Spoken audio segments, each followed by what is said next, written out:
독서 소감 나눔 잘 해주셨는데 저는 독서 소감은 아닌 것 같아요. 그래서 바꾸려고 했는데 시간이 없어서 그냥 제가 써온 걸 그대로 읽겠습니다. 이 책은 본인만의 소신을 가지고 자신의 삶을 살아가고 있는 손웅정님의 사고어록입니다. 어린 시절부터 다져진 그분의 소신은 한편으로는 좀 송곳처럼 날카로워서 움찔하기도 했었고, 또 어떤 면에서는 일반적인 사고방식과는 사뭇 달라서 거리가 느껴지기도 했었습니다. 하지만 많은 사람들이 또 우리 목사님께서 이 책 글귀에 공감을 하게 된 것은 목사님은 다른 면도 있으시겠지만 아마도 누구에게나 모든 것에서 흘러가고 있는 시간의 의미를 뚜렷이 기억하고 살았기 때문일 것이고, 또 각자의 선택에 따라 최선을 다해 살아가는 과정으로서의 행복을 말했기 때문일 것이고, 또 무엇보다 많은 사람이 원하는 현실적이고 사회적인 성공의 일상을 살아가고 있는 분이기 때문일 것이라고 생각이 들었습니다. 제가 지금부터 읽는 내용을 들으시면 도대체 저 책은 어떤 책이길래 저 집사님은 저렇게 생각했을까? 라는 의문이 드실 겁니다. 아직 책을 사지 못하신 분들은 빌려드릴 테니까 한번 읽어보시면 좋을 것 같습니다. 사실 요즘 나는 이분은 읽고 쓰고 버리는데 저는 사고, 쌓고 잊어버립니다. 언제부턴가 책을 읽기 위해서 책을 대하기보다는 강의안을 작성하기 위해서 책을 소비했고, 책 제목에 집중했고, 목차를 받고 한두 마디의 감명 있는 문장을 찾아서 줄을 긋고 강의안을 적는 데에만 집중했고, 또 몇 장을 넘어가도 줄 한 줄 그을 수 없는 책이라면 읽기를 포기하고 책장 속이나 책꽂이 곁이나 책 선반에 놓아버렸습니다. 그렇게 쌓여있는 책이 많아서 얼마 전에 책 정리를 하면서 정말 깜짝 놀랐던 적이 있습니다. 그 12시간 혹은 13시간 정도 회사에서 매일매일 손가락 마디마디가 저릴 만큼 무릎이 움직일 때마다 삐걱거리는 소리를 들으면서 일을 하고, 아침 저녁 왕복 한 3시간 넘는 출퇴근을 하다 보니까 그 피곤에 쪄들고 또 나이가 들고, 그러다 보니 저에게 책은 더 이상 책이 아니었고 나에게 가장 좋은 책은 오디오북이었습니다. 출근할 때 귀에 꽂고 퇴근할 때 귀에 꽂으면 책 내용은 생각나지 않고 그렇게 잠이 잘 오기 때문에 항상 오디오북에만 집중을 했었던 저를 돌아봤는데, 목사님께서 추천을 하셔서 읽으려고 사기는 제일 먼저 샀어요. 주일날 말씀하시고 월요일날 바로 샀는데 역시나 사서 몇 줄 읽고 나니까 쌓아두게 되더라고요. 쌓아두고 멀리하고 발표자는 내가 아닐 거야. 다 같이 놔두겠지. 사람이 그렇게 많은데 설마 나를 지목하겠어. 그래서 멀리 뒀는데 전도사님이 발표를 하라고 지목을 해주셔가지고 하염없이 책장을 넘기면서 마른 밥을 물도 말지 않고 반찬도 없이 쑤셔 넣듯이 그저 꾸역꾸역 글 따라 눈 따라 책을 읽기는 읽었어요. 한 번 읽고 두 번 읽었는데 내가 책을 읽는 건지 책이 나를 읽는 건지, 읽은 후에 내용은 어렵지는 않은 것 같은데 무슨 말인지는 모르겠고, 그런 생각이 계속 들어서 사람은 하던 대로 해야 된다. 나는 역시 오디오북이지. 그래서 한 줄도 긋지 않고 새책 같은 예쁜 책을 아버지께 드렸어요. 어려운 책이 아니다. 이건 어렵지 않고 심오하지 않다. 생각할 수 있다. 글자가 많지 않다. 읽을 수 있다. 자신감을 북돋아내며 싫다는 아버지께 새 책을 고스란히 드리고, 저는 오디오북을 사서 TTS라고 있어요. 오디오북을 사면 거기서 성우가 읽어줘요. 내가 원하는 목소리의 성우를 지목하고 그녀가 들려주는 책을 열심히 들었습니다. 그리고 그 TTS의 도움으로 소리꾼의 목소리와 나의 생각을 비교하면서 한 장, 두 장 책장을 넘겨서 여러 번 읽었습니다. 그 목사님께서 한 3가지 정도를 요약해라 라고 했던 말이 기억났고, 전도사님께서 한 15분에서 20분 정도 해라 라는 게 계속 머리에 맴돌아서 세 가지로 축약을 해봤습니다. 여러 가지 챕터가 있는데 그 중에 가정에 대하여라는 챕터가 있어요. 거기에 있는 글귀 중에 정말로 부모는 자녀의 롤 모델이 되어야 해요. 그러기 위해서는 솔선수범해야 할 테고요. 행복을 아는 아이는 행복한 부모를 먹고 자라요. 부지런한 아이는 부지런한 부모를 먹고 크고요. 부모는 누구보다 제 아이에 대한 파악이 일찌감치 끝나 있어야 해요. 그러면 부모들이 하루하루 돈 버는 데만 급급하고 자기 편한 대로만 게으름을 피우며 자기 좋아하는 일에만 진탕일 수는 없지 않겠어요? 관심의 여부는 시간이잖아요. 시간을 들였냐 안 들였냐 그것이 증거일 수 있잖아요. 가정에 대하여라는 챕터에 손흥정님이 말씀하신 부분입니다.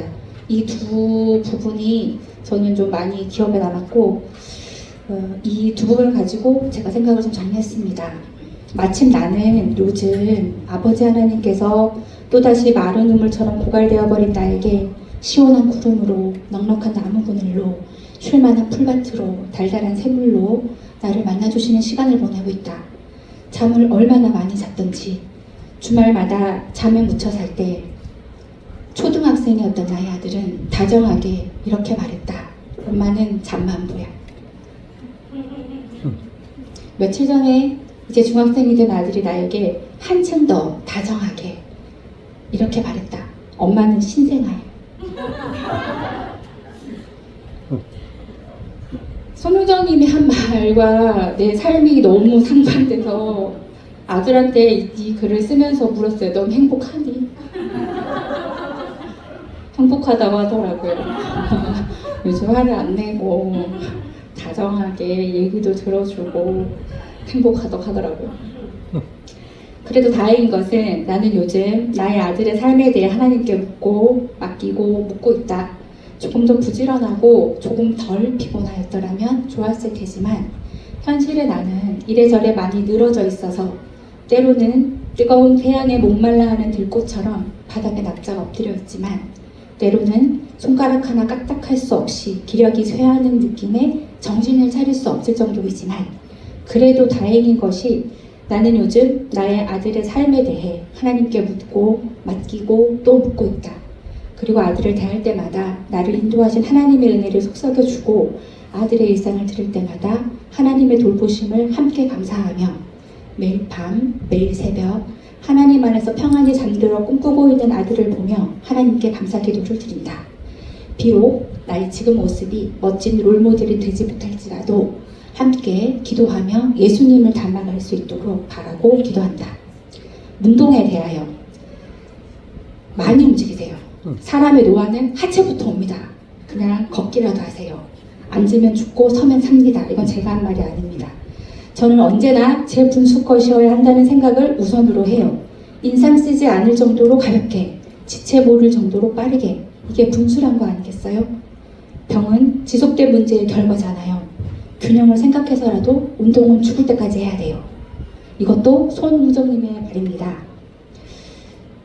지금부터는 저의 생각입니다.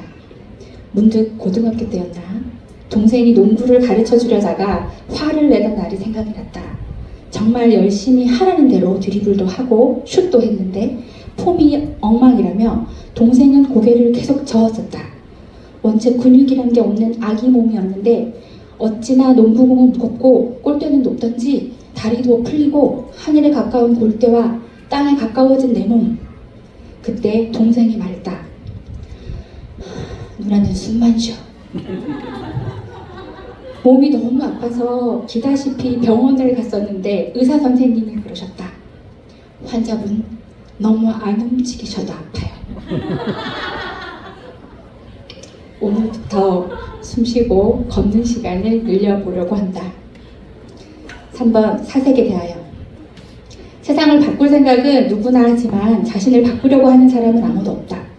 포기할 거 빨리 포기하고 챙길 거 빨리 챙겨서 그 시간을 단축하면 내 상황의 어려움에서 더 빨리 해방되는 것이라고요. 질질 끌려다니지 말라고요. 이건 이기적이 되라는 얘기가 절대로 아니에요. 나를 버리는 게 나만 버리는 것에서 끝나지 않을 수 있다는 얘기예요. 근심을 씻어내고 변화를 창조하기 위해 나는 머리를 잘랐다. 아들이 말했다. 엄마, 머리를 자르니 뭔가 강인해 보여. 예전에는 평범한 순해 보였는데 지금 머리는 약간 고급진 회사 사장님 옆에 있는 비서실장 같은 느낌이야. 나는 사장님이 되고 싶은데 에이 머리도 잘못 잘랐네. 나의 마음의 소리가 큰 소리로 나와버렸다. 나를 안타까워한 나의 아들이 말했다. 엄마 회사 여자 사장님도 그런 헤어스타일이야. 나는 생각을 바꾸고 기분을 전환하기 위해 방구조를 바꾸고 대청소를 하곤 한다. 그럼에도 해결되지 않은 생각에 무더기가 있으면 헤어스타일을 바꾸고 그래도 속 시원한 무언가가 없으면 내 생각을 후련하게 해줄 또 다른 무언가를 찾기 위해 끄적인다. 요즘 나는 부쩍 많이 성장한 아들의 말에 많이 의존한다.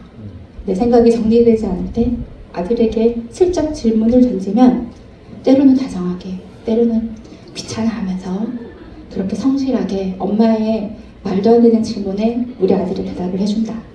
그래서 하나님께 더 감사드리게 된다.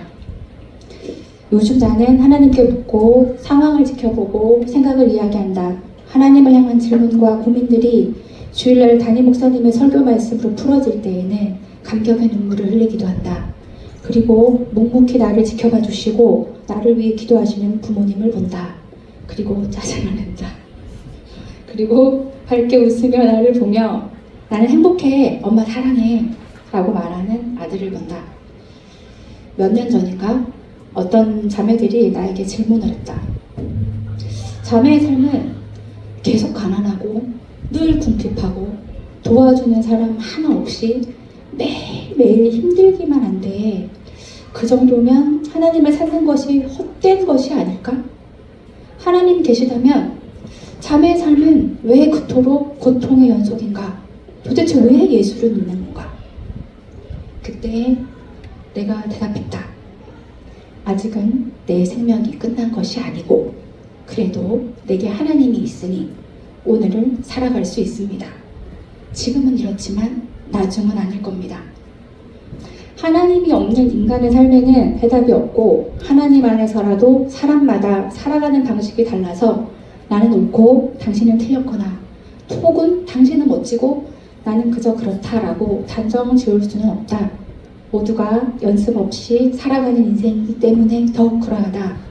인생의 모든 것이 불확실하고 주님의 인도하심으로 살아가는 많은 사람들처럼 아직 나에게는 잘 보이지 않고 잘 들리지 않아서 답답할 때가 많지만 내 페이스대로 숨쉬며 묻기를 멈추지 않을 것이다. 이제는 확실히 예수님께서 나를 품에 안고 걸어가고 계신 것을 알기 때문이다. 이 책을 통해 또 이 책의 소감을 나눔을 통해 나의 삶을 주관하시는 하나님 안에서 온전히 바라고 꿈꿀 수 있기 위해 주신 이 시간에 감사하며 이 글을 마무리한다. 감사합니다.